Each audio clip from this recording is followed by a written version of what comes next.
It is 10:39. We'll call this meeting to order. Record of attendance show. The only one we're missing is Director Rydell. We have a motion to approve the agenda, please. With the exception, we're going to make one. We're going to add to number 7 is going to be nominating committees, and number 8 is going to be increase the cost of living. So moved. And we're going to move 5.5 to 5.2. I'll second it. On the question? Those in favor? Aye. Those against? Motion carried. May I have the approval of the minutes, please? From January 30th and February the 6th. So moved. Seconder? On the question? Those in favor? Aye. Those against? Motion carried. Disclosure conflict of interest, do we have any? No. None noted. Verbal update, Phil? Yeah, thank you through the chair to members of the board. Very quick, 3 quick updates for you. First, we have officially launched our new website. Your photos are profiled on there, as well as the senior staff, among others. It's a very crisp, new look for the commission. Please have a look. As you know, when you launch a new website, there's always a couple obstacles. We have not seen any major ones yet, so that's great. But I did want to mention that it's very possible that it does happen. I did want to acknowledge that in March 14th to the 16th, we are going to be at the home show every year. We do that as part of our solid waste service and our outreach, but we also integrate some of our other mandates in there as well. So we will be on site. I've also seen that we're putting together a survey to help support the net zero solid waste strategy. So we'll be supporting that during that time as well. The 2 other ones I wanted to mention are on the CMEI website. They are actively seeking community projects for the Green Mountain Community Fund. It is on their website. I believe the deadline is end of February, if I'm not mistaken. So FORS are really for the 2 host communities, 2 communities that are a part of the host communities, the City of St. John and Grand Bay Westfield. Lastly, I did want to acknowledge what I think is a really important announcement that happened in our region. There are several important announcements, but one that I wanted to mention is the recent federal provincial funding for the City of St. John's Housing for All strategy. It's, from my understanding, this money could have went anywhere in the province, and it ended up in our region. It is a testament to the strength of the City of St. John's strategy that they assembled and the confidence that federal and provincial counterparts have in the direction of that strategy. One that shows it's a human rights approach to supporting those that are vulnerable and unhoused in the community. From our standpoint, this will be something that we work very closely with as we embark in our own efforts to support the social mandate in 2025, making sure that this rollout of St. John's Housing for All strategy is successful and we can learn from it as a region. That's it for my open verbal updates. Thank you, Phil. I ask for a motion for the consent items, planning and building inspection, monthly report, and Envision St. John, 4th quarter report. So moved. Seconder? On the question? Those in favor? Aye. Those against? Motion carried.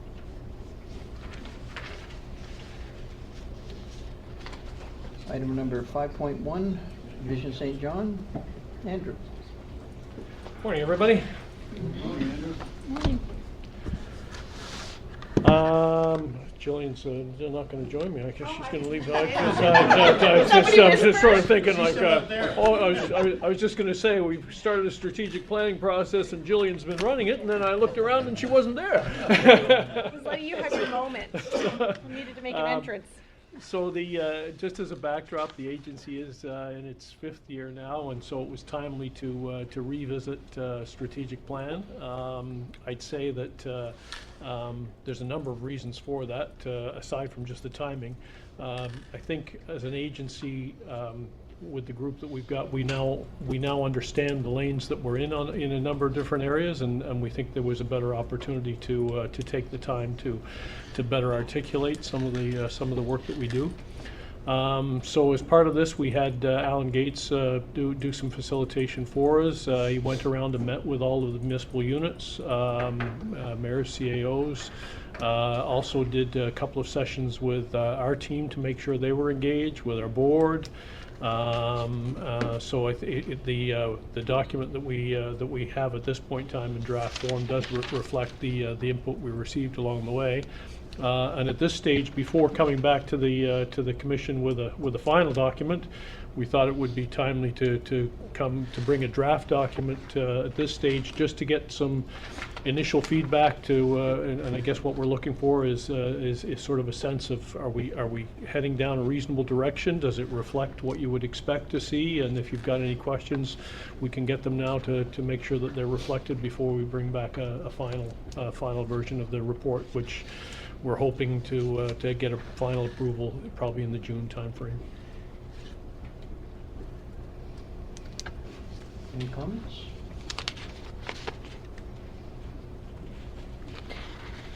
I just have one question, Andrew and Jillian. So on page 43, you're talking about the key performance indicators, and I agree those are good, and you do mention that you cannot specifically take credit for these, but these are important stats. I just want to ensure that these are key performance indicators that will show the region and not just the city, because there have been times in the past, for example, housing starts have only indicated what's happened in St. John, and that's not right, because the outside communities, Rothsay is building like crazy. Mm-hmm. So I just want to make sure that they are going to take into consideration things that are happening in the entire region. Absolutely, that's our intention with those measures, is to reflect a picture. And look, it's one of the deviations that we've got in this plan is to broaden out the regional measures that we're reporting on. Right now, it was just population, assessment growth, and place brand side of things. And a lot of this came out of the work that we did on the regional economic development strategy and the tourism master plan as well, that highlighted these as being more fulsome ways to look at the state of the region's economy and well-being. It's interesting. Director McKenzie, in terms of the comments that were made on Monday night at the council meeting following the public hearing, the fact that growth without seeing some community benefits associated with it is a little bit tough to justify to citizens, and I think that's reflected in these measures, that we're trying to take a more complete, holistic sort of view of those measures. But yes, they will be regional in nature. Okay, thank you. Comments on the plan? No. All right, item number 5.1B, agenda resolution. Everybody has a copy of the amendments? This is the proposed resolution for Andrew. So just as background, in terms of the bid on the Canada Games side of things, the bid document was submitted to the Canada Games Council at the end of January. Since that time, it went through an initial review by the Canada Games Council, and actually last week we had the bid selection committee in town for 2 days last week, doing some site visits and the like, all of which has gone very well from what we understand. In fact, the fact that they're already booking dates for an announcement in early April would seem to indicate that we're on track. One of the things they did point out was that the resolution that was provided to them from the host communities was missing a couple of pieces, and so we provided an amended resolution. I would say we've gone through them. I don't think there's any. The biggest area that was missed was a new section that they'd added for this set of games around infrastructure, and it's actually a worthwhile addition. I would think it gives comfort to municipalities and others to make it clear that the host society doesn't have any ownership over any of the assets involved in the games. that they rest with the municipalities. So it makes that clear, and I suspect this has maybe come up in previous games, that they want to draw that distinction between the games coming in and where they've got some capital contributions. That doesn't bring with it then any sort of ownership or ownership interest in the facilities. So that was the major area. There were a couple of other smaller things that reference the host society obligations that will be captured in a final agreement, but we didn't see anything in there that was a major concern, and so we're looking for support for the amendments to that host community resolution. Director O'Hara? Yes, thank you. So the capital contributions from the Canada Games will go towards the community, the host community, that whatever the use of their amenities might be, facilities might be, with no extra cost to the That's right. municipality. The other thing that I kind of got hung up on was, and I believe, memory serves me correctly, that this is only a go if we have federal and provincial funding. That becomes a wash if the entire games, idea of the games becomes a wash if we don't. So at what point do we expect to hear from the feds and the province? The federal contribution is already committed. That's part of the multi-year commitment around the Canada Games. So the federal contribution, and the only thing we're waiting on is, and it was in the original host community agreement, we have asked for additional monies from the province. They've got a base amount that's already approved. We've asked for $1 million more. Our understanding is that's working through the approval process now, receiving pretty favorable consideration. In fact, our hope is it's going to be $1.5 million extra, not $1 million. And we should have that by the end. It'll be with the provincial budget, so sometime before the end of March, we should have confirmation on that additional funding, which will be in time for then the announcement of the games in April. Okay, thank you. Any further questions? The provincial government's going to give us more money than we asked for? Well, I think we made a compelling case in terms of what previous other provinces have done, and the difference in terms, because again, I'm sure they're not looking for ways to give money out these days, but the difference in terms of the Canada Games formula is it sets out for the federal government, this is the amount they'll contribute, and it's $10.2 million for our games. For the provincial governments, it says this is the minimum amount the province will give. And so that's where, after we went through the financial side of things, we said we need a bit more. And again, they seem to have approached it pretty favorably. So. I just find it like you don't see that very often. No, you don't. No, I would say, look, to me, and it's a great question. I think it speaks to the collaboration with Moncton and St. John. I think if St. John alone were going in asking for that, I'm not sure. But having two urban centers in the province knocking on the door of Fredericton, pretty tough to say no at that point in time. Yeah, okay, that's great. Could I have a motion to approve the amendments to the previous resolution of SM 2024-005? So moved. Seconded? Second. On the question? Those in favor? Aye. Those against? Motion carried. Item number 5.1C, tariff updates. Andrew? So in very few minutes, I'm going to give you great clarity in terms of what's going on in the world of tariffs. And after what? Skepticism. After watching a little bit of a few snippets from Trump yesterday in terms of his cabinet meeting, where he starts talking about April tariffs now, not March. Who knows? Anyway, I've got a few points that I wanted to go through. I don't profess to be any sort of expert in any of this. This is a collection of material that's been gathered over the last while, but I will speak at the end in terms of some of the things that we as an agency are doing specific to this, and some other things that I think locally we need to keep our eyes on. Is it fake news?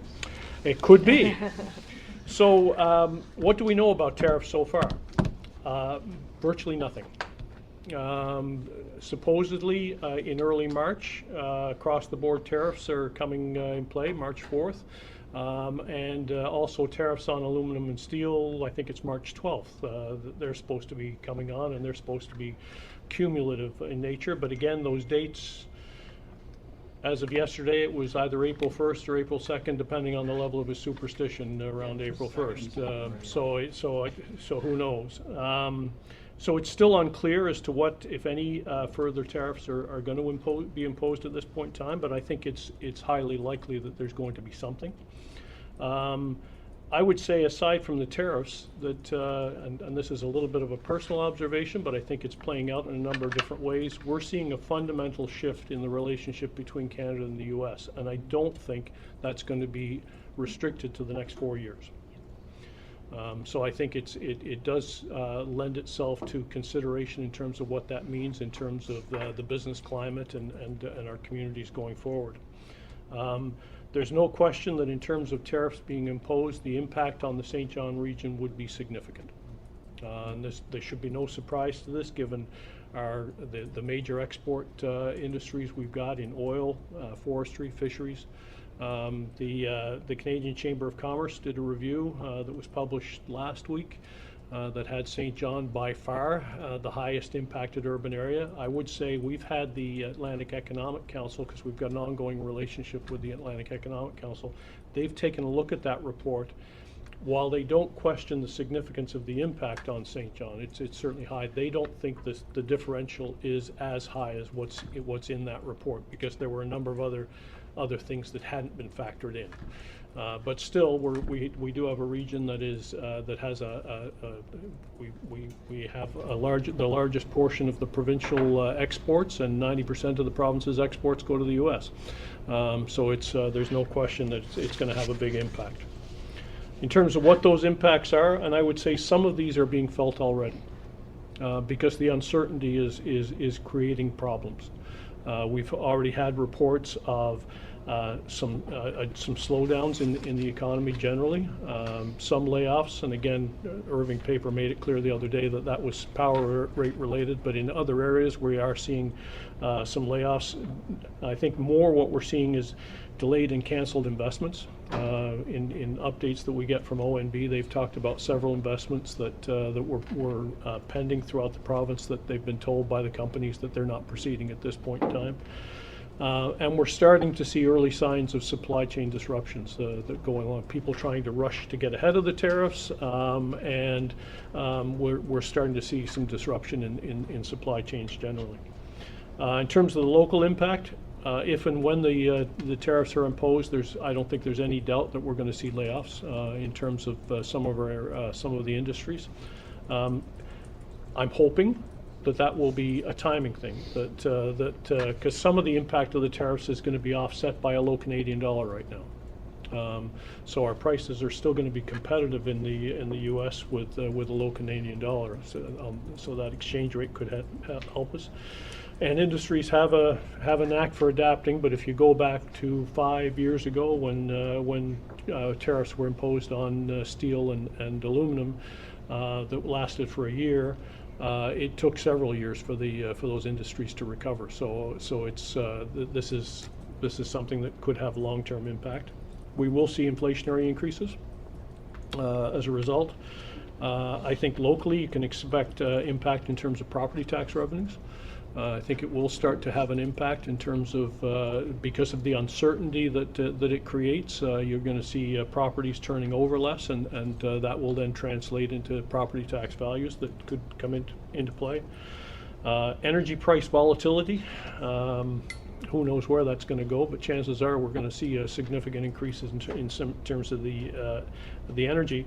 And interesting reading some of the reports out of the FCM too, they've pointed out that asylum seekers will also be an issue for local municipalities, because we're going to see more requests from the asylum side. We're starting to, I know the discussions are there with the federal government already in terms of communities taking on more asylum seekers, and that brings with it challenges around housing and emergency shelters that are going to have to be dealt with.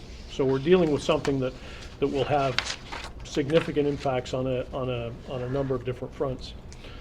In terms of actions that are being taken, we've heard from the federal government that the possibility of retaliatory tariffs that would come into play.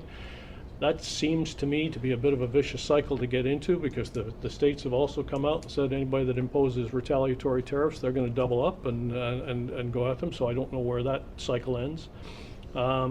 Removal of federal trade barriers, I think, is a positive. That we're seeing some moves from the feds to do away with some of the trade barriers across the country. I think there needs to be a push from the federal government to the federal government in terms of any thing they can do in terms of investments to boost productivity and research funding within the country. It's been long reported in the Canadian economy that our productivity is not globally competitive, and so this would be an opportunity to try and make investments to boost productivity. Nationally, we need to broaden our export markets. We're seeing some scrambling right now from Ottawa in terms of trying to get over to Europe and boost some of the European markets. I gather from a few recent reports that they're trying to boost the trade amongst the Commonwealth countries as well, as another means to boosting exports. But certainly that's an effort that should be supported. And the other one that I'd point out, and this one's got an interesting local flavor to it, I think the federal government needs to be pushed to be making investments in trade-enabling infrastructure. Local impact, Sims Corner. Sims Corner is a bottleneck in terms of trade that comes from the port and train traffic. I think there's a compelling argument to be made with the feds that that's a needed investment to shore up the national trade corridor. And then we'll see where the discussion goes around the Energy East pipeline. That one's an expensive multi-year project, but at some point in time, some of this discussion is going to make that potentially appealing to look at. So I think there's some things there that I think at the federal level that we need to be keeping an eye on locally in terms of opportunities to get funding for some local projects. From the province's standpoint, the province has done a good job in terms of, they've got a good website. I don't know if everybody's had a look at it, but if you do a quick search in terms of GNB tariffs, it comes up with the website, and it's got some really good information on it, and they're keeping that updated regularly. A lot of discussion at the provincial level on removal or reduction of provincial trade barriers. Nova Scotia's come out aggressively on this one. Ontario's moving very much this way. It was interesting. I looked at a report that was done by the Canadian Canadian Federation of Independent Businesses, and New Brunswick is either 7th or 8th on the list of the provinces with the highest level of restrictions on interprovincial trade. That's got to change. In terms of some of the numbers on it, removal of trade barriers, it's expected that could lower the consumer price index by as much as 15%.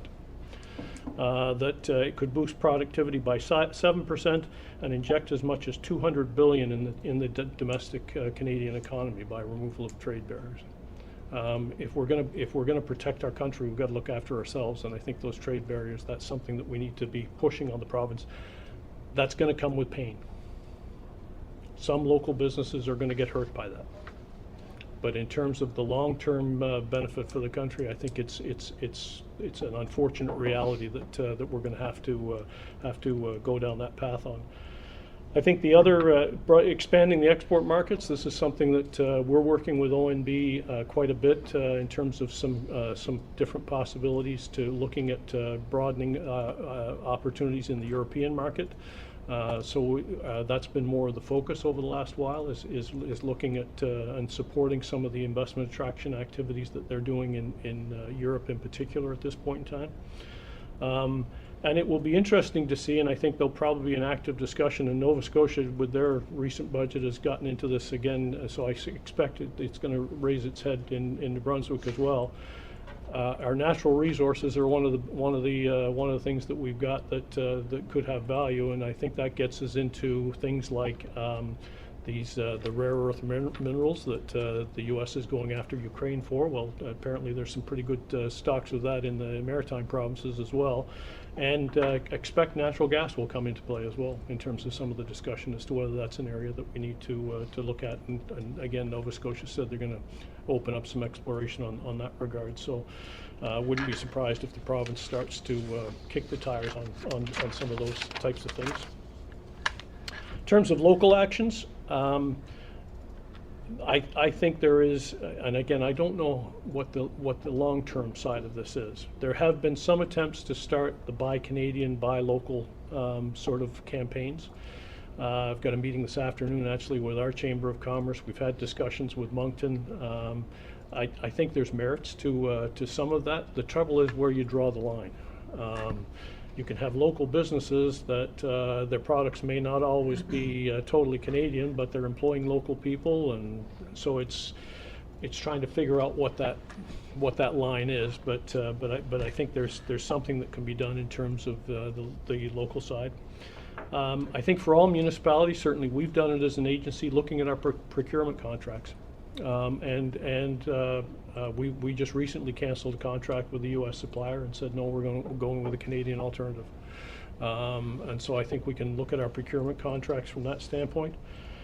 Particularly for the city, Councillor or Deputy McKenzie, the crime side of things still needs to be prevalent, and so local governments have a role to play in terms of things like the organized crime and fentanyl side of things to play a part at the local level in terms of some of those efforts. And I know all the police forces are have a lot of exchanges with the national bodies in terms of that side of things.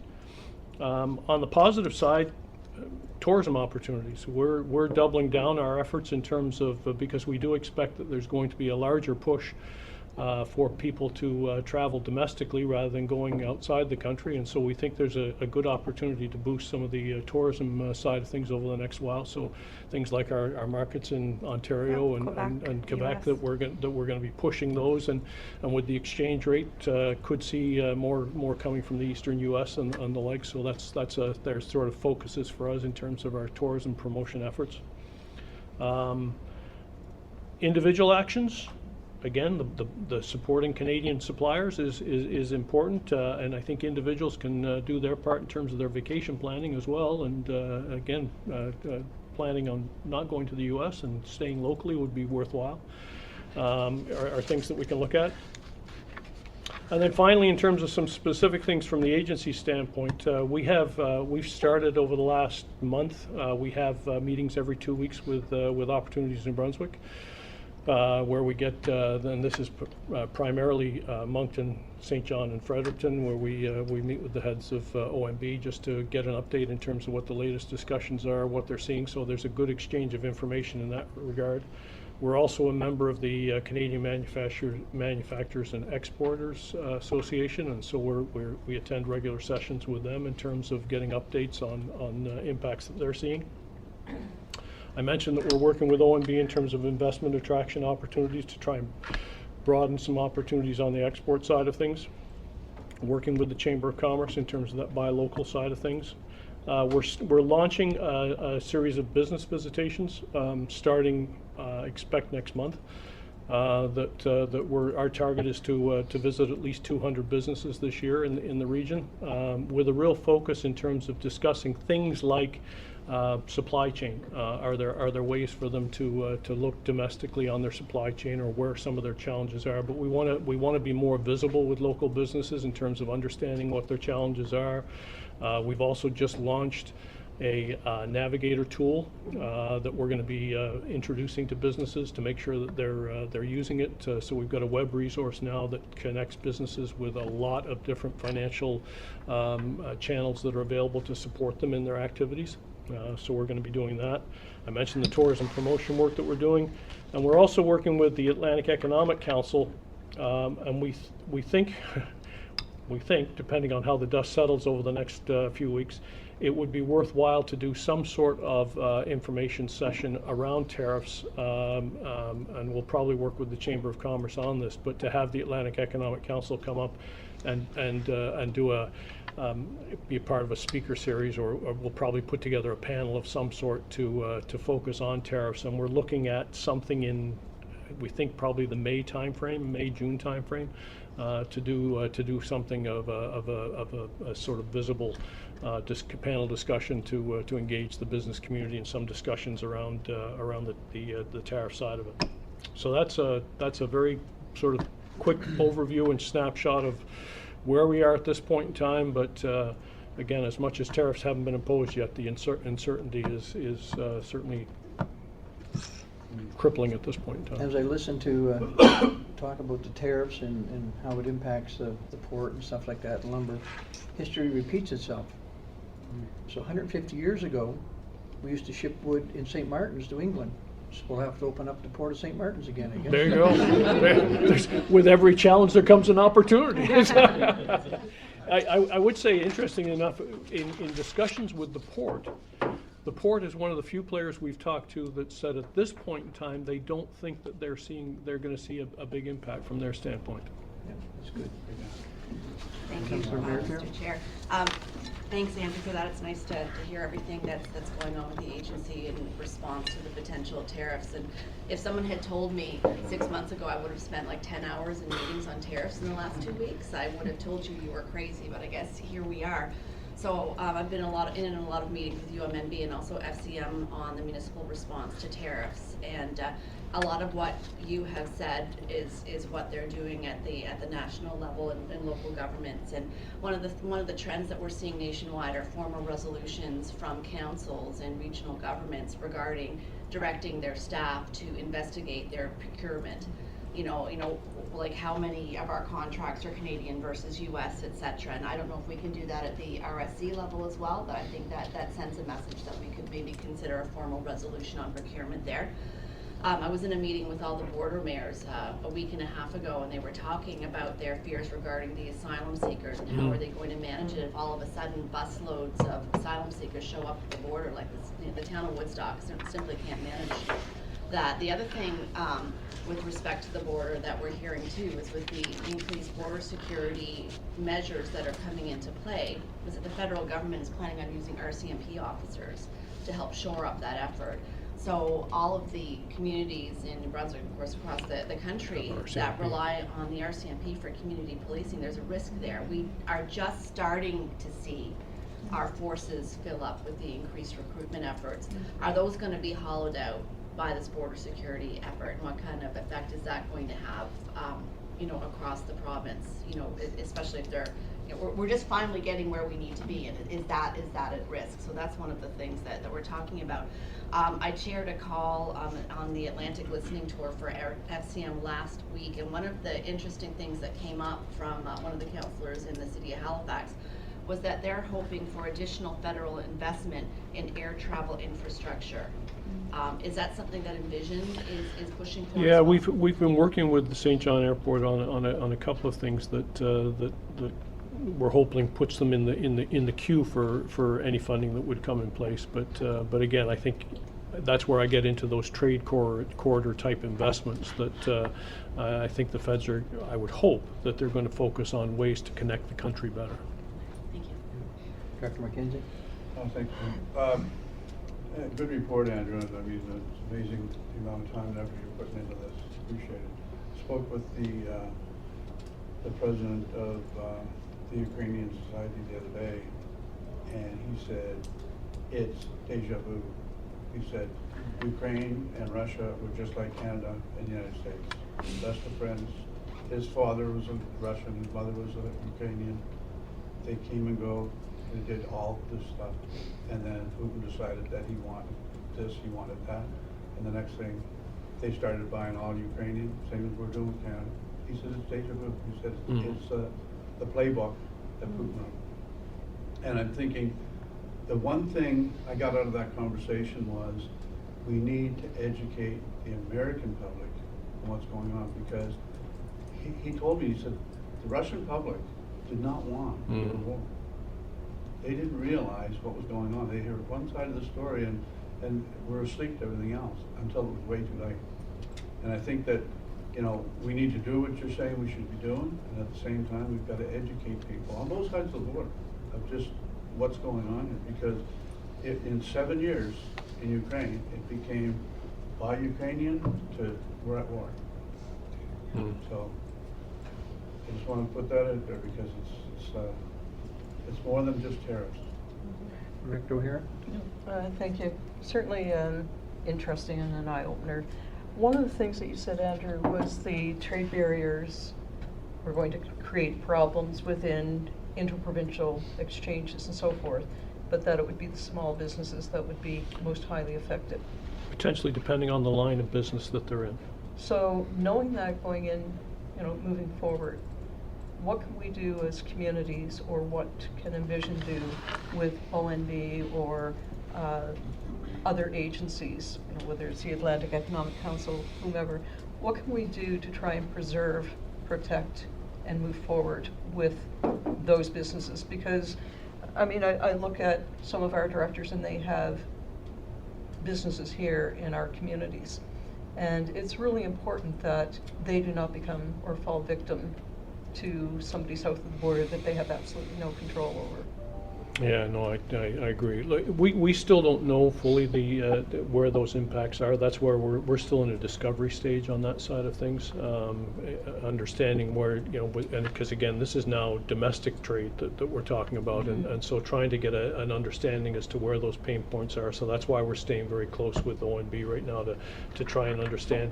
But we're hoping we get a better sense of that through these business visits that we're doing. That we can hear from some of those businesses, and what we're going to be trying to do is make some of those local connections that can help bolster up the businesses going forward to hopefully give as much protection as they can on some of the because I think the other side of this is there could be a lot more opportunities. I think if you had Andrew Owen in here from Moosehead Breweries, he'd probably say, get rid of those barriers. That it will boost local business from that standpoint. So I think we're going to see a bit of a mixture on both sides. I would be shocked if there weren't some businesses that are going to be hurt by the removal of the barriers, but we're also going to see some others that are going to do very well by it. Yeah. So we need to. It's an area that we are looking at it now to try and understand better where those pain points are going to be. And just one more thing, Yep. Chair, if I may. Back in the 90s, Enterprise St. John, so your predecessors, had a very strong relationship with the state of Maine. In fact, they had a partnership, Yep. and you know, there was travel back and forth between Enterprise St. John, and the governor of Maine would come to St. John and so forth. I don't know if there's any opportunity, but right now we have a governor in Maine who is standing up to Mr. Trump, and I don't know if we can sort of talk with that person, or I don't know. Is there opportunity for connection in order to say, you know, we support you and we want you to be part of, you know, moving forward with trade, or I don't know. I suppose if we cross that line, we're crossing the U.S. line.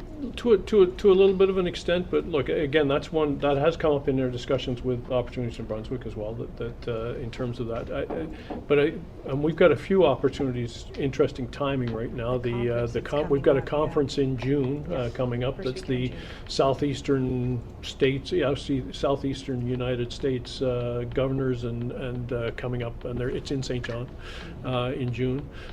So I think there's some good opportunities in terms of some of what you were talking about in terms of fostering those on the ground relationships back and forth between areas of the U.S. and here.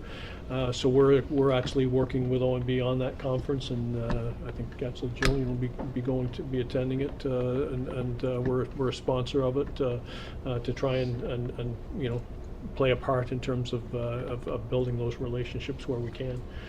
So yeah, we're looking for any of those types of opportunities to play. It feels some days like you're completely helpless on it, but we're trying to find different ways that hopefully play a small part in terms of a much bigger picture. Director Merrifield? Thanks. I have a question, but just on that, we're working on a partnership with the Maine Municipal Association, particularly with the border mayors on that side of the border, so that they can advocate against the tariffs because it's going to hit there significantly. My question is, does Envision St. John have a position on advocacy for stimulus packages for industry, business, individuals? Well, and again, early stages of, it's not that we have a position on it, other than we've been positioning ourselves with the province in particular in terms of, because I know that's something that's on their early radar screen to design some support packages for areas that are particularly hard hit. So that's actually come up in discussions we're having with Opportunities New Brunswick, with Working NB, and several others to really sort of make sure that we're given fair consideration. And look, the reports that were out that show this area being very hard hit by this are not going unnoticed from Fredericton's standpoint. So it's something that is a plus from that standpoint. I may say just one other thing. I'd asked Andrew to come today on these tariffs, and we don't know what the future holds. We don't know what it's going to feel like. We don't know what type of requests you're going to get from constituents, from partners in your communities, from business owners. But what I see is that Andrew's the best position to help our communities figure out how to navigate it. You're having meetings with ONB, you're having meetings with the feds, you're having meetings with all these partners, and at least he can help define. He's not going to do all the work related to this, but he's our resource. We invest in Vision St. John.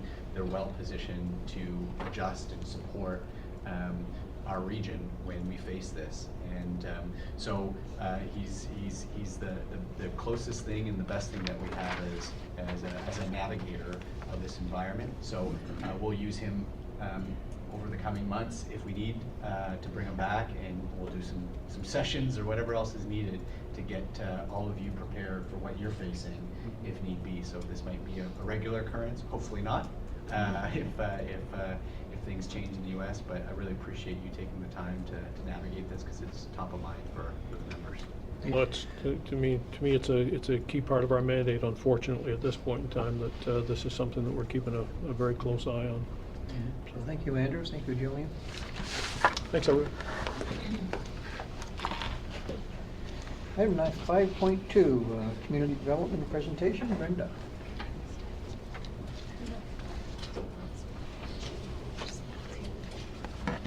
Do you have the presentation? Oh, I do. Sorry. I just haven't got it. Hey, Mary. Sure. You want maybe Graham? Our tea. Enjoy your tea. Yes. Hi, Brittany. Mary, how are you? I'm good. Nice to meet you. I'm great. More meetings for you. Yeah.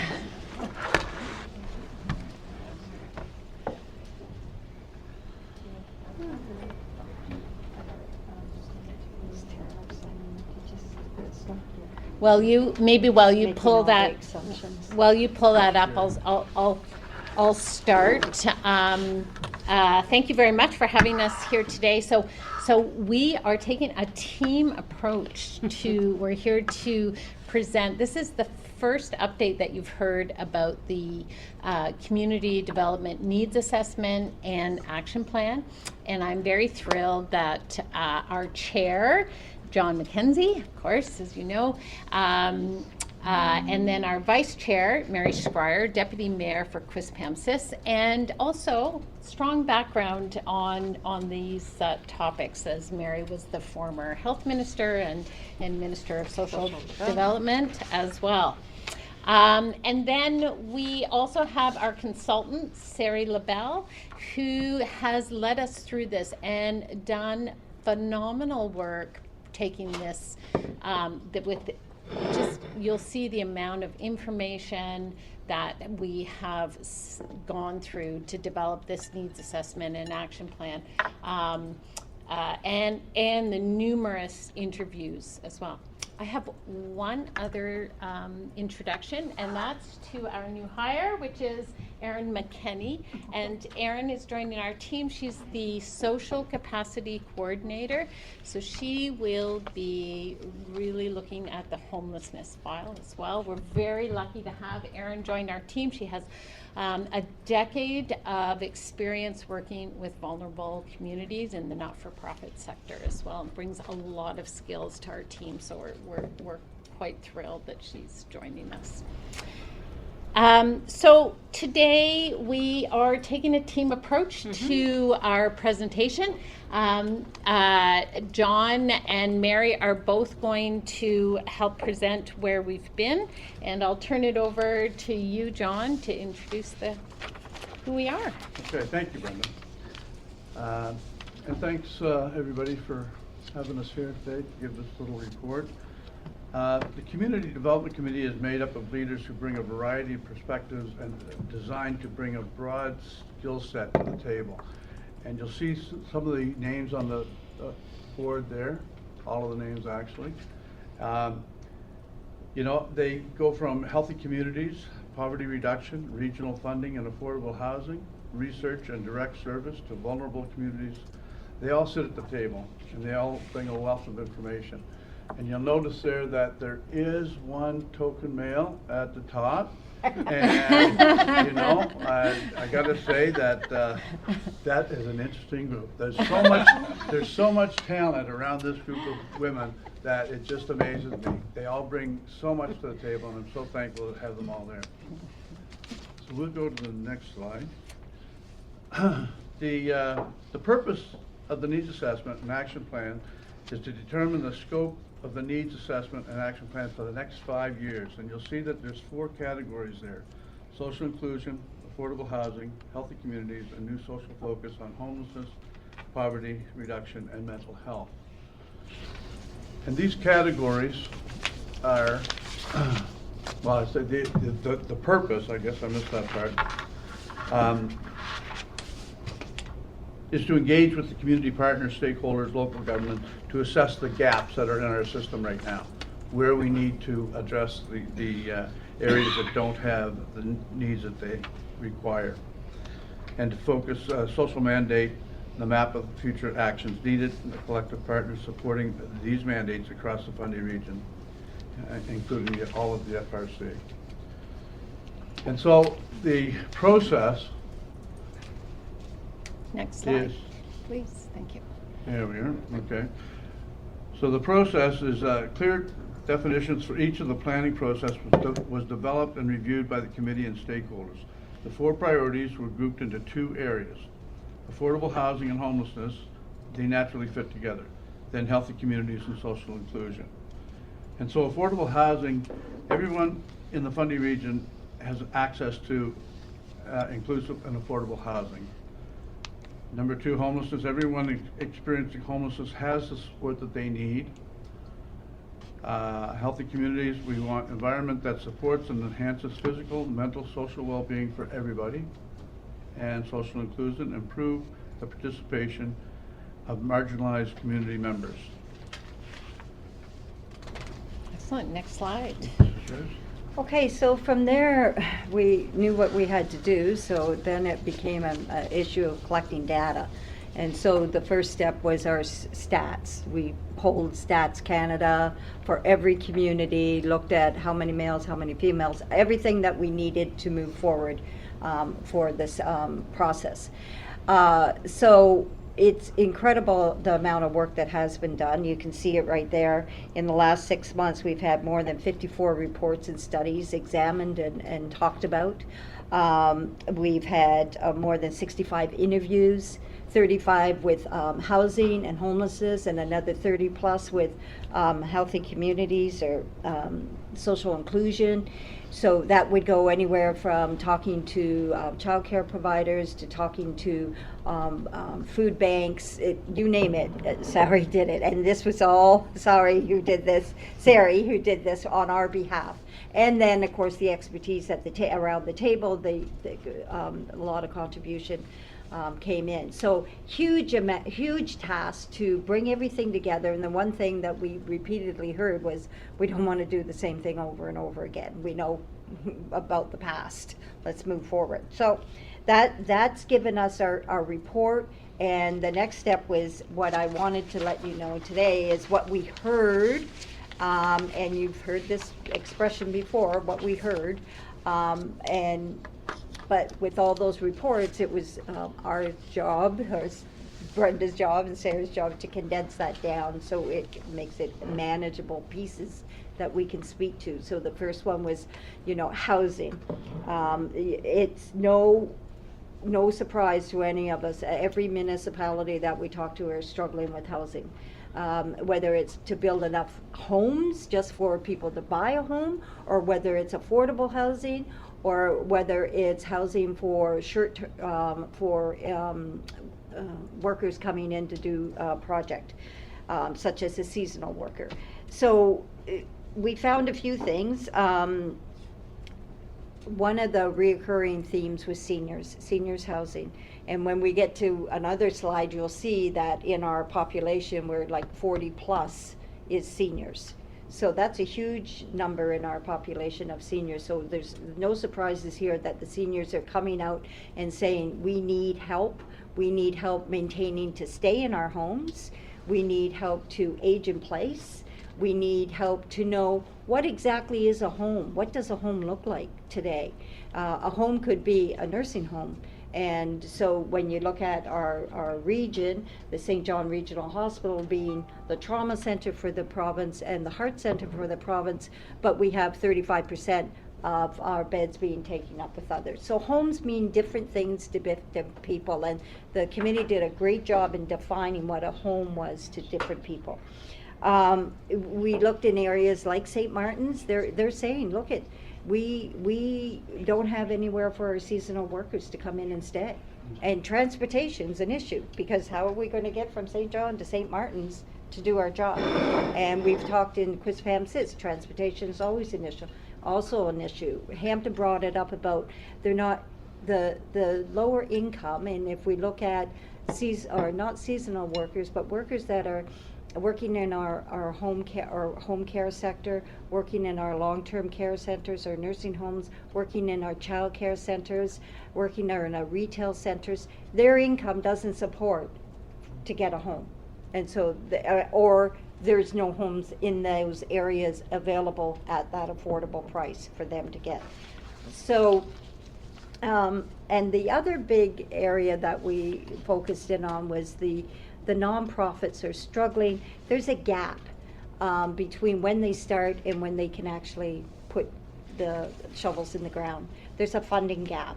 And so they're struggling to find how they can get the extra money to allow them to move forward at an appropriate time. It's shortening the time span, obviously. That's what we all want to do. We all want to build houses right away, or affordable housing right away, but how do you get it done so quickly? So then we went to our healthy communities and social inclusion. And again, the population we looked at, again, the 42% of our aging population, and they're looking for different things, as I mentioned, snow removal, things, walkable neighborhoods was a big issue, came up. People want to be able to access services and be able to walk to them. And so that, you can go down the rabbit hole about snow removal and everything else, but in the whole picture, this is, again, what we heard. We also had accessible and equitable access to recreation. And this is an interesting one because, and not long ago, our council meeting, I don't know if Jackie presented to other councils, and her whole thesis, Dr. Jackie Onescu?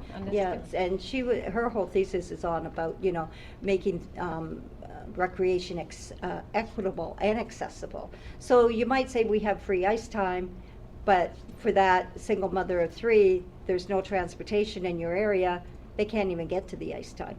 So that, all of a sudden there's an issue. We think, oh, well, we did a good thing, we gave free ice and we gave it's free and the free swim. Well, they can't get to the free swim.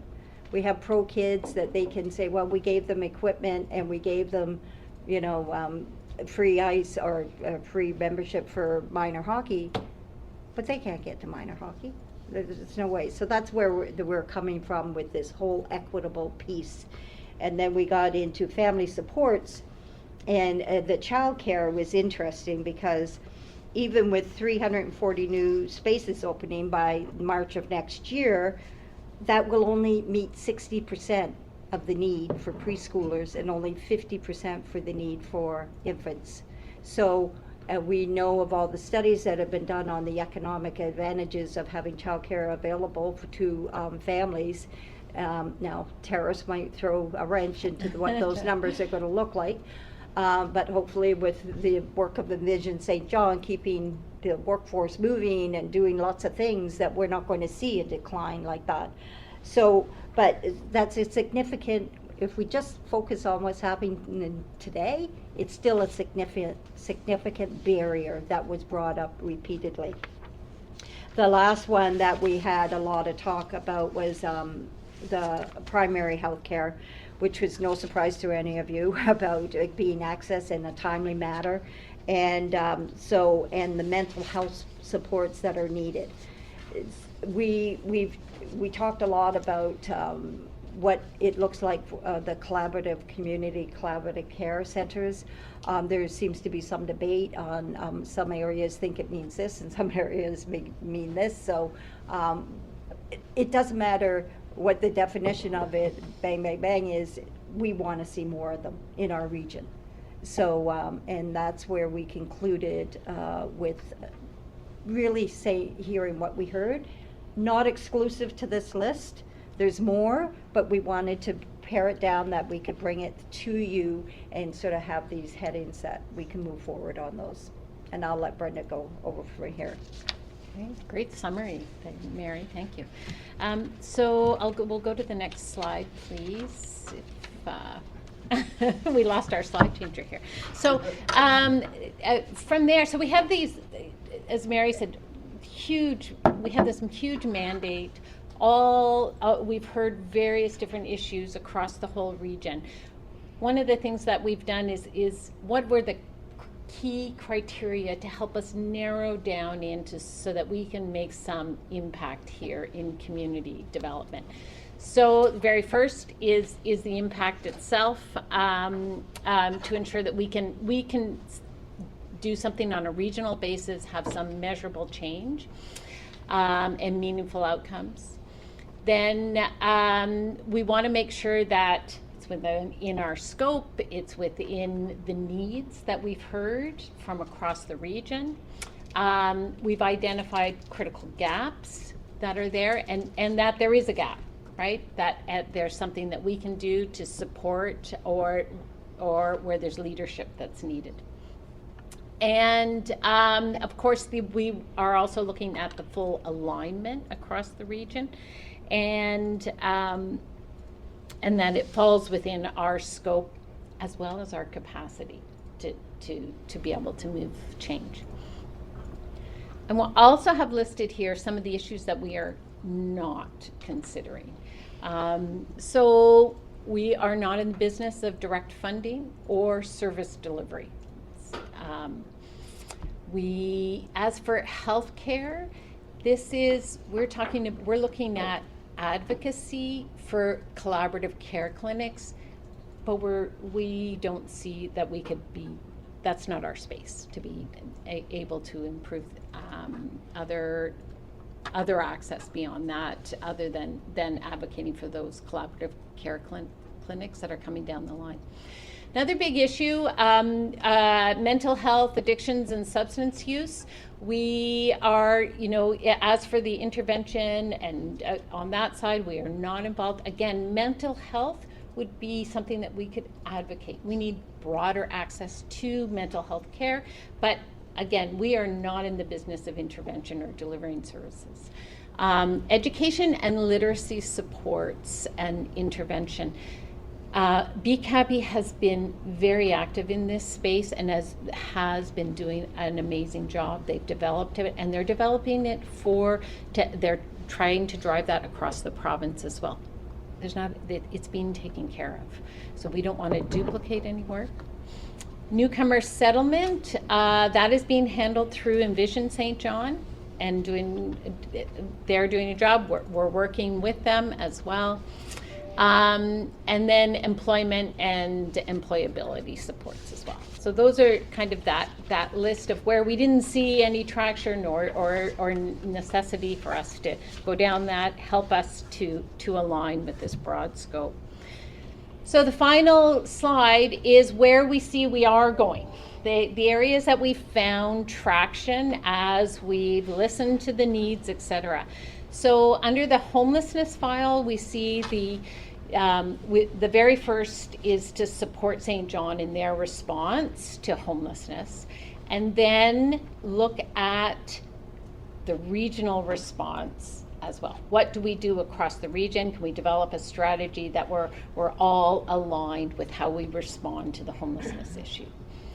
And then, for affordable housing, we need to accelerate and increase the number and the amount of affordable housing, deeply affordable housing. We've heard a lot about increase in density. So increase in density in one community could be granny suites, but in another community, larger densification, et cetera. And what would that strategy look like across the region? And then seniors housing is very big as well, and we've heard that right across the region as well. So we're looking at a strategy on how can we increase seniors housing from rental units up to 1 or 2 actual full care facilities in the region.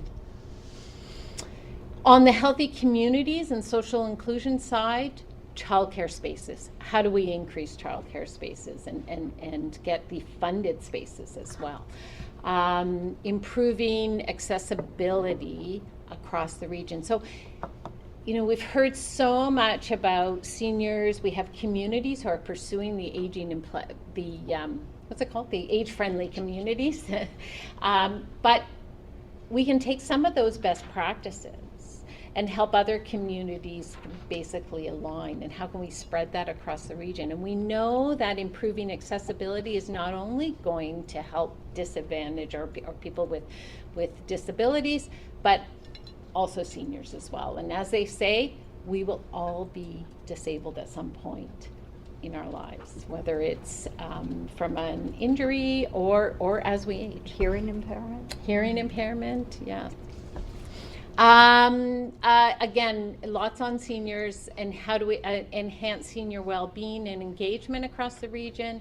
And then the other piece that we've heard quite a bit about and we saw a lot of traction was how do we help each community share best, how do we can share best practices and support communities going forward in any of these projects across the community development phase.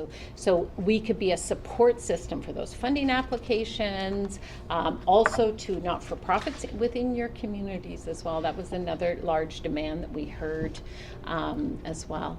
And then I think I mentioned the collaborative care clinics as well. So these are all areas where we've heard a lot of traction, and we feel we've got some spaces that we could really move forward. So our next steps as we move forward will be to come back with the draft plan at the next meeting with these action items a little more flushed out. But we really wanted to give you this here's where we see traction across the region. And then we'll have that draft out and shareable for a month before we ask for adoption for that action plan. Okay.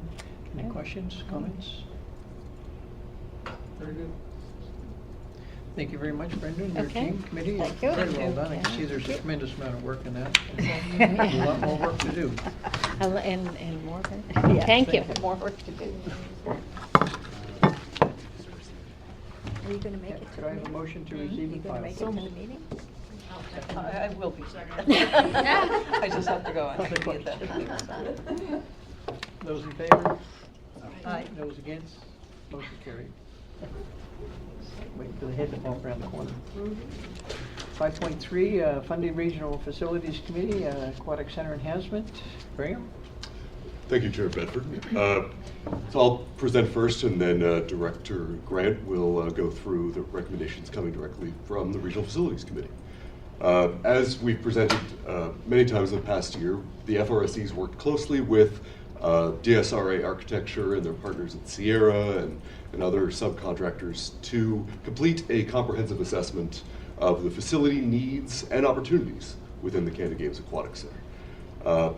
And what you see before you now, and what we've gone through a couple stages of, is taking those recommendations, that assessment of how the Canada Games Aquatic Center meets or does not meet the requirements for the potential for hosting the games again, taking those recommendations, focusing on a couple of tiers of those key changes, and working with our advisory committee, some of whom are here today. We saw Andrew and Jillian earlier from Envision and the bid committee. We've got the City of St. John participated throughout, as well as the Aquatic Center Management themselves, aiming to refine that, to put it into a recommendation that came through the bid committee and has landed in front of you today.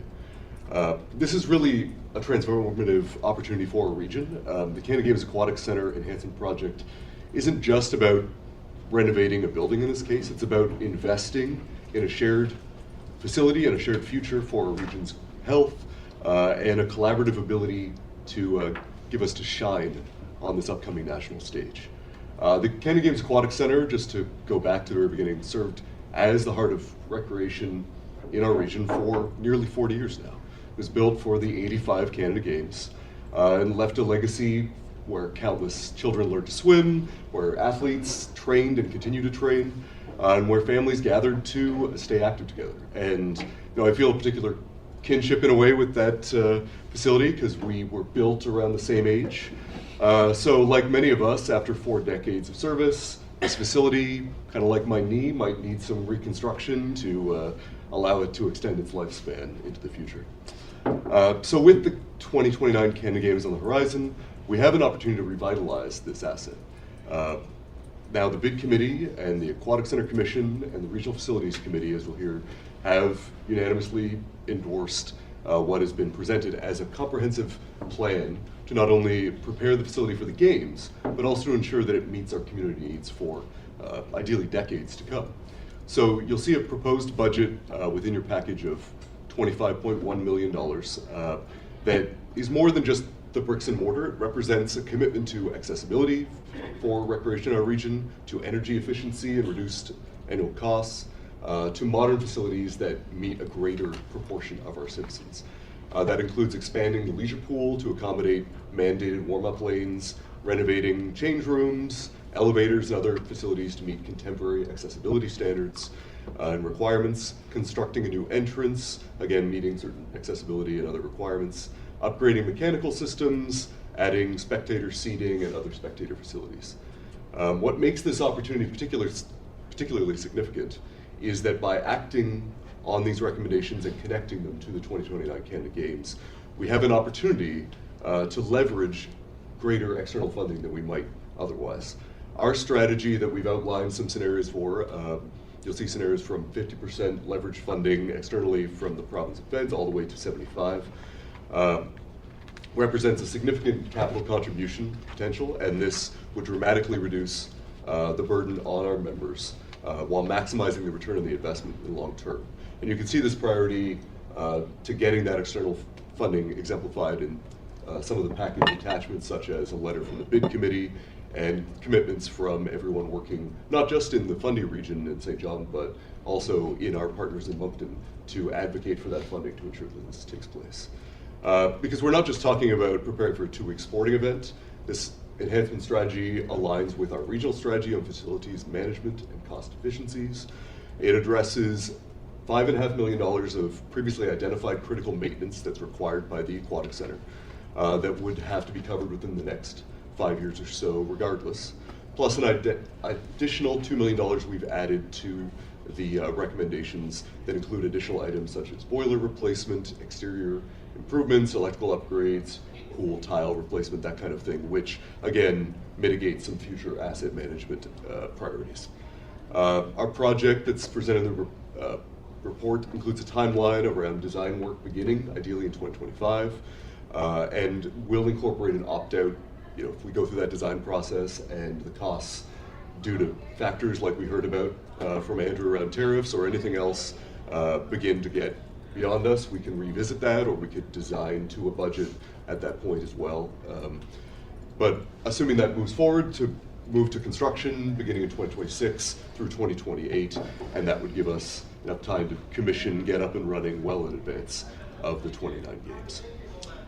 We're also proposing a collaborative project management and engineering agreement with the City of St. John. Now they're the facilities owners, and we do this with other projects where they take care of the engineering and management, but where this is a particularly large generational project that requires additional oversight that the FRSC doesn't have on staff engineers to take care of. We have some draft agreement pieces that we'll talk about in the recommendations to ensure that procurement, the oversight, accountability, and delivery of this project is conducted with all the due diligence and in collaboration with us and the Regional Facilities Committee. For 2025, the budget presented is approximately $630,000.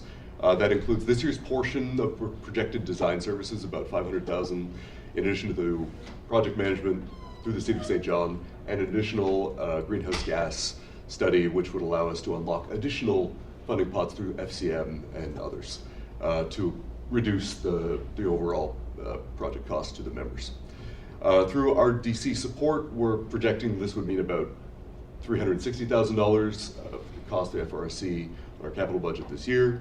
However, we have, as you'll see in the attachment, amount in excess of that in budgeted but unallocated funds for this year. That includes the $100,000 which was allocated to the TD station that has re-entered the budget for that.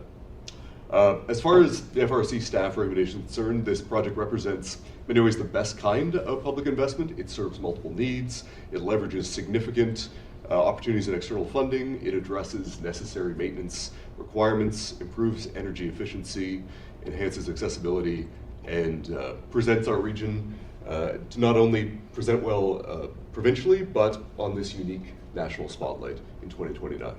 So by advancing this enhancement project, we're not just renovating a pool, we're making a commitment to our community's health, to our athlete development, to our development of St. John as a leader in recreation, the Fundy region as a leader in recreation, and to our stewardship of this beautiful legacy facility well into our region's future.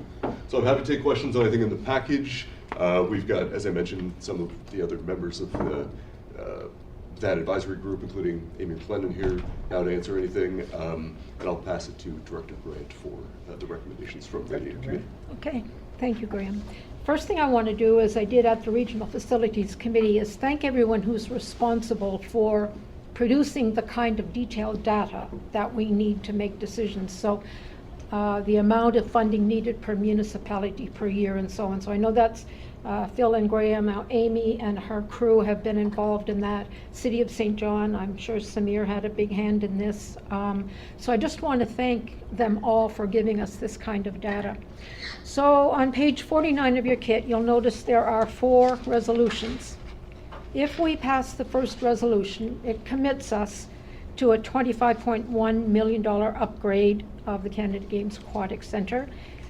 That's a bit of a scary figure, so before we get to the resolutions, I just want to make a few points of clarity. These are questions actually that I asked at the Regional Facilities Committee. First of all, the recommendations for the resolutions come from the Canada Games Aquatics Center Enhancement Study, as Graham has said, with some add-ons from the City of St. John for critical maintenance that is really needed, and increase in contingency, which is probably wise in this environment, and project management. So the number has been recommended by the Canada Games Aquatic Center Commission and by the bid committee, and you'll find their letter, which I think is an important part of this kit, on page 348 with the actual figures, I think, on page 350. Now, this $25 million, 25.1, if assigned to the municipalities, would assume no funding from the other levels of government, and that almost certainly is not going to happen. So the package contains 4 possible funding scenarios. You'll find them on page 355. From the other levels, 50%, 60%, 67%, and 75%. We're aiming for 75%. And you'll see the reduction in the amount assigned to municipalities as those levels of funding increase. A question I had at the committee is, what about the funding we've already agreed to as the host, in the host community agreement? So, capital, we've already agreed to $3 million, 50% of which would be assigned to us, so 1.5 million. And if you look at those 4 scenarios, you will notice funding from Canada Games is 2.5 million. So our 1.5 is in there, and the other 1 million is the Canada Games Foundation. So in terms of capital, everything that we have committed to is already in there and would not be an additional ask. And I think that's really important for us to understand. On the operating side, I just brought this to refresh your memories, because this was presented to us. Did you just pass these around? This was presented to us by Envision in December, and I had forgotten about it, and perhaps some of you have. And Andrew had outlined our share of operating costs. Operating costs, 4 million, 50% is ours. Envision, you'll recall, is covering 500,000. So again, that leaves us with 1.5 million. Can we get those passed around, please? Yes, Phil's on. Oh, Phil's doing it. Okay. So if you look at page 3, Andrew has a table for us. And it's a 4-year spread of the operating costs per municipality. So this obviously is not included in the capital budget process. So this would be extra, and I just want to make sure that everybody understands that. So we have the capital commitment and the operating commitment.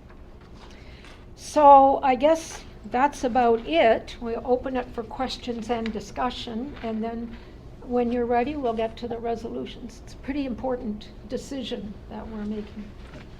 Director Merrifield? Thank you, Mr. Chair, and thank you, Director Grant, for that presentation, and Graham as well. So just want to be clear. So after the design phase, there is an off-ramp if everything just goes completely south. There's an opt-out clause. An opt-out clause. Yeah. So if the costs balloon and become insupportable, we can have that discussion at that time. Right. And we might have to take off a piece or whatever. But with the uncertainty of the tariffs and inflation, very wise, I think, to have that opt-out clause. And I think it's in the 3rd resolution. Thank you for that. Director McKenzie? Thank you. Yeah, I like that option. Just for clarification, the $100,000 that we're transferring from the keeping station to this, that's for somebody to oversee the project, correct?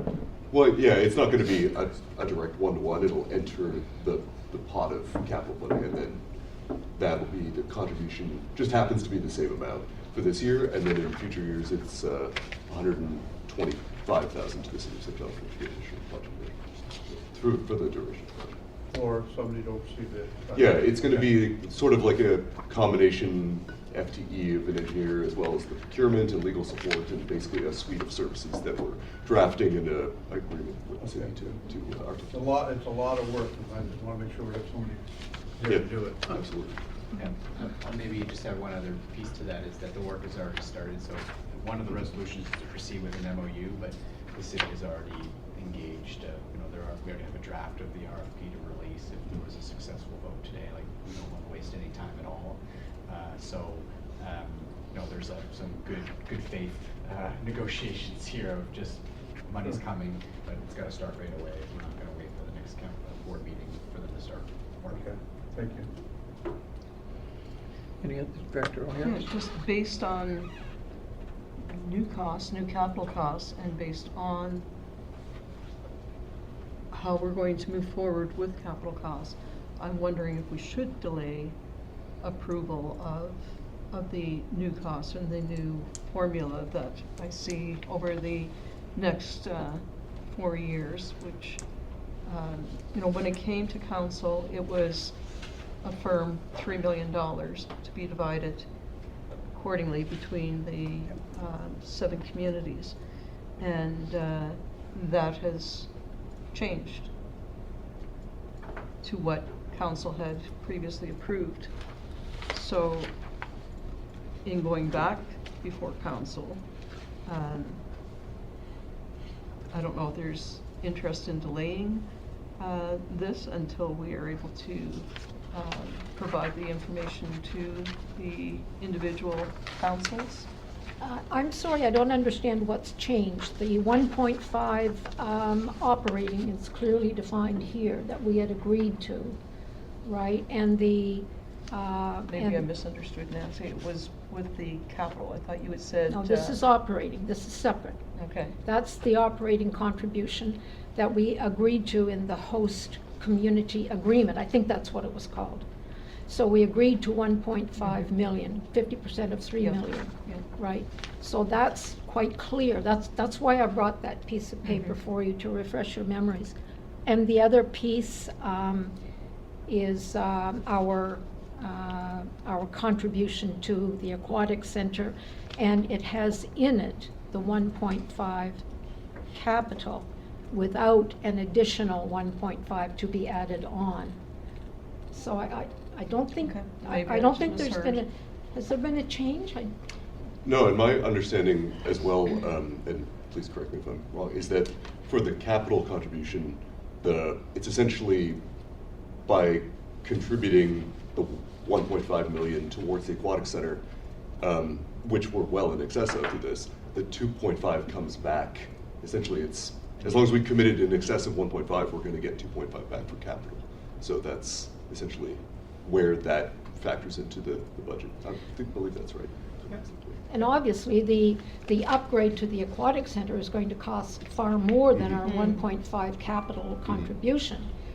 But I think obviously we are expecting money from the other levels of government to significantly reduce that down to hopefully 25% of that if we can access 75% from the other levels. And in the fourth resolution that we will present, that's obviously the aim, is to get the 75% from the other levels. Go. I think this was an important discussion point at the Regional Facilities Committee, and this might give comfort to the board. There was a question about, well, are we outsourcing this all to the city, and then the city gets to decide all this money, where this money goes? And that is not the case. There will be 2 very clear opt-outs. One is soon, which will be the initiation of the phase 1 of the project, the Class A estimate, which will happen in the next year. So if that came back and it was triple the amount, that would be an opportunity for this board to say, we don't have enough money for that. We're in trouble, you know, and that's an adjustment. It could be an adjustment, it could be a halt. So that's one, and that comes back to this body because that money's coming from you. So the city does not have the authority, and we're not granting the city the authority. They can help us with the procurement, but they don't have the authority to say, yeah, I agree with this, and everybody's going to have to be responsible. Every vote on expending money on this will come back to this. So that's It's not weighted. It is a weighted vote when it comes to spending money. So essentially, what that would mean is that there's a veto if the city has, but the city would require additional votes for it to pass. That's how the voting structure works. The second one is around the construction design. So after Class A is completed, the second off-ramp would come when we've got the very detailed design. We then get a quote on what that is. We're projecting that it's 25 million with a 40% contingency. So let's say it's at 25 million, we get to come and say, we told you it was this. This is the amount of federal provincial funding that is confirmed, and we're ready to make a recommendation to the board. And that would be another opportunity to say, you know, now I'm concerned, or things have changed. This is no longer acceptable. So So we're integrating that into the RFP that will be going out soon, is these opt-out or these critical decision points within the project, all of which comes back to this body. St. John does not have the sole authority to make that decision. So the 24.1 million, that's not a fixed number yet. That's a guesstimate. It's a projected number with a 40% contingency. Yeah, I'll build on that by saying that we took the initial architect's assessment from the feasibility study, which recommended a smaller contingency, and when it came through the bid committee and the advisor group, we upped it from 20 to 40% contingency, just because of uncertainty, because we're early in the process, and it's an older building. You know, there's always things that can change over time as we get into the detailed design. But we wanted to make sure that between that, we also upped the design cost as well. So both of those are higher than what the initial enhancement study architects suggested. Any further questions?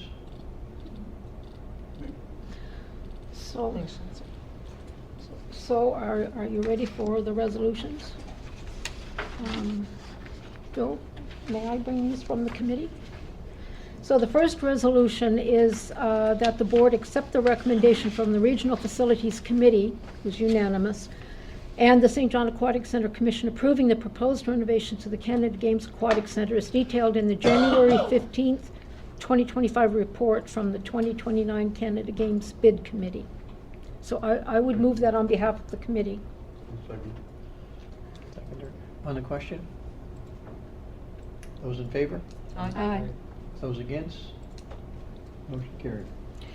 So the second resolution is that the board accept the recommendation from the Regional Facilities Committee to direct the Service Commission to the FRSC to prepare an agreement with the City of St. John for project oversight services, including project management, procurement support, and related technical services, as outlined in this report, for the duration of the Canada Games Aquatic Center Enhancement Project, and report back to the Regional Facilities Committee, followed by the FRSC Board of Directors for ratification.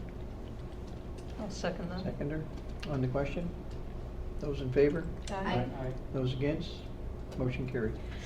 Third, that the board accept the recommendation from the Regional Facilities Committee to direct the FRSC to work in conjunction with the City of St. John to prepare a request for proposals for a full design-build project through the City of St. John, as outlined in this report, which includes facility design and Class A estimates with opt-out provisions following the design phase, and report back to the Regional Facilities Committee, followed by the FRSC Board of Directors for approval, and to proceed with contract development and execution. Seconder. Director McKenzie, on the question? Could I, Mr. CEO, I think you explained to the Regional Facilities Committee, the reason it has to come back is that the money is being provided regionally, not just by the city. So it has to come back for approval. Okay. Okay, on the question, anything further? Those in favor? Aye. Those against? Motion carried. And the fourth, I will bring on behalf of the committee to accept the recommendation from the Regional Facilities Committee to direct the FRSC in collaboration with the City of St. John to submit funding applications to the Regional Development Corporation, Federation of Canadian Municipalities, Government of Canada, and other potential funding partners through the Canada Games Aquatic Center Enhancement Project in order to access 75% third-party funding. Do we have a seconder? Seconder. Dr. Doucette, on the question? Those in favor? Aye. Those against? Motion carried. Okay. Thank you, Director Graham.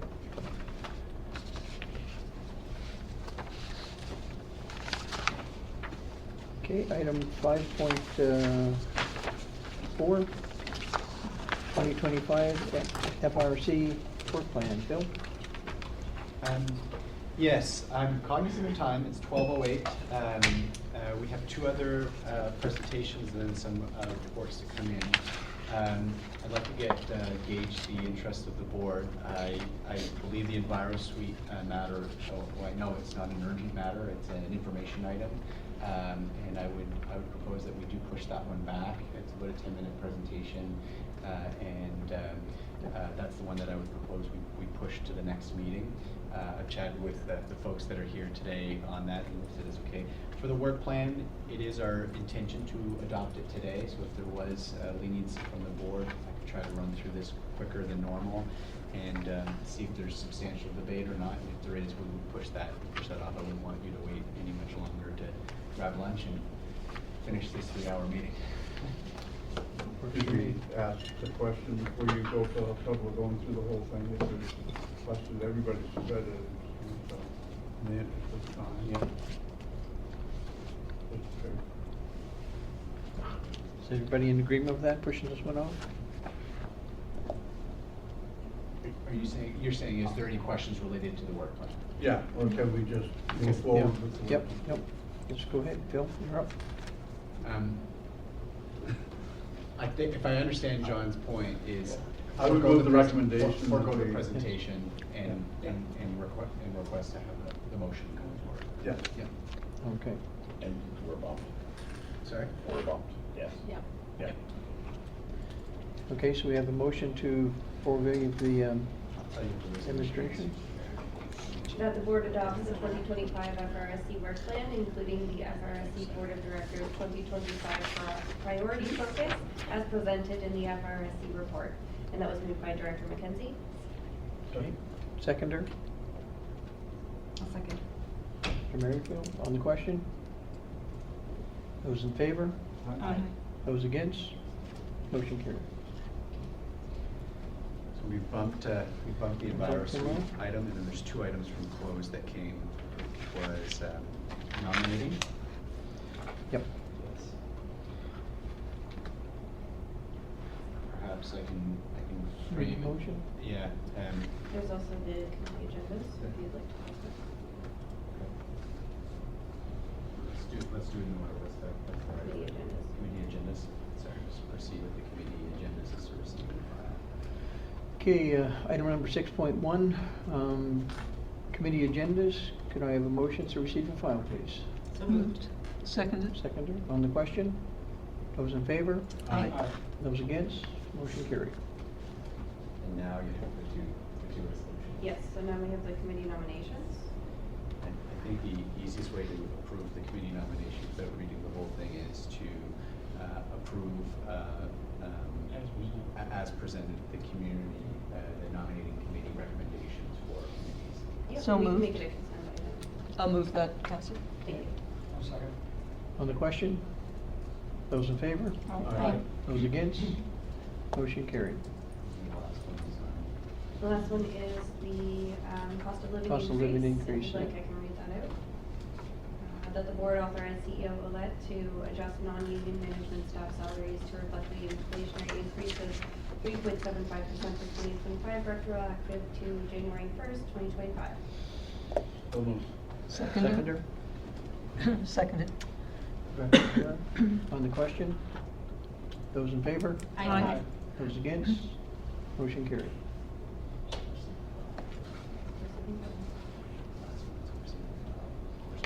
Correspondence? Do we have any correspondence? the last page. It is from Horizon Health. Okay, motion to receive and file correspondence from Horizon Health. Seconded. On the question? Those in favor? Aye. Those against? Motion carried. Motion to adjourn. So moved. Meeting adjourned at 12:12. Thanks. And Sorry about that. no nays. Those numbers, and I start, my brain. No nays?